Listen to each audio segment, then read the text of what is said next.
Wag na wag nyo mamaliitin yung mga naglalaro ng Valorant, ML, League of Legends, or any kind of video games kasi sila yung mas mataas ang posibilidad na mag-succeed sa buhay. O bago mo ko kontrahin tapos sasabihin mo na, Mangyayari yun. Wala naman silang ginawa buong araw kundi maglaro.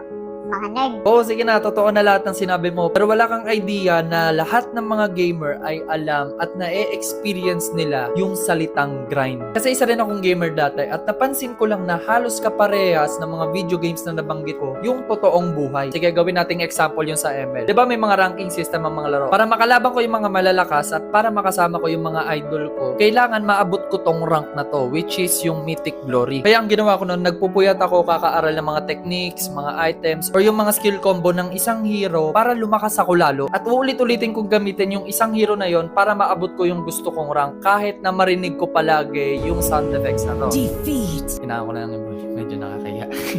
Ganon din sa Real